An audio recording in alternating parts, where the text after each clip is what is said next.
بسم الله الرحمن الرحيم نحمده ونصلي على رسوله الكريم أما بعد فأعوذ بالله من الشيطان الرجيم بسم الله الرحمن الرحيم الذين يأكلون الربا لا يقومون إلا كما يقوم الذي يتخبطه الشيطان من المس ذلك بأنهم قالوا إنما البيع مثل الربا وأحل الله البيع وحرم الربا صدق الله العظيم. عزتمند مسلمانانو ورونو ایمونه ډیر کله بعض خلک دا تپوس کوي چې مورګیج څه حکم دی. مسلمانانو مورګیج دا یو سودی لین دین یو سودی معاهده ده که هغه د ګاډي په باره کې وي که هغه د مکان په باره کې وي او که هغه د مځکې په باره کې وي. ایده مورگیج کونه دا حرام دی دا سود دی و سود په باره کې رب ذوالجلال فرمایي چې کوم خالق چې سود کوي احل الله البيع الله تعالی بیع حلال کړي ده وحرم الربا او ربا یې حرامه کړي ده. او دا یو بل ځای کې الله فرمایي فأذنوا بحرب من الله ورسوله کوم خالق چې سود کوي هغه د الله او د الله د رسول سره جنگ ته تیار شي.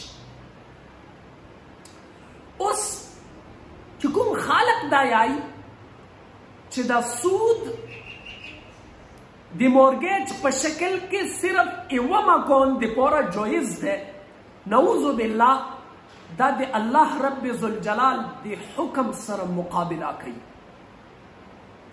چې الله یو څیز حرام کړی دی هغه دنیا یو کس هم نشي حرامولی حلالولی. چې الله حرام کړی هغه هېڅوک نشي حلالولی. عزتمندو د دې د وجې نه الله سود خپله حرام کړی دی. محمد رسول الله فرمایي چې اوی ما امت اوی ما خلق اوی ما امتیانو دا دی پیغمبر اسلام صلی اللہ علیہ وسلم صفا و صحیح حدیث ہے. حضور صلی اللہ علیہ وسلم ارشاد فرمائی اس سود او یا غاٹ غاٹ گناہون دی غاٹ غاٹ عذابون دی.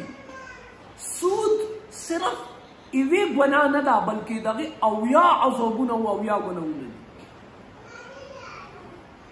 اس په دې اویاو کې ټولو نه کمتیره ګناه ټولو نه کمتیر څیز څه شی دی؟ نعوذ بالله چې یو کس د خپلې مور سره زنا وکړي. دا د سود عذاب دا د سود وبال د سود دومره قبیح و ګنده حرکات دی.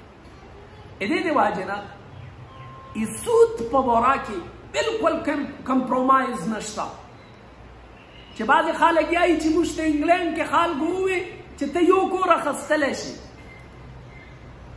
په خدای مې د قسم وي رزق ذمهواري الله تعالی اخیستې ده.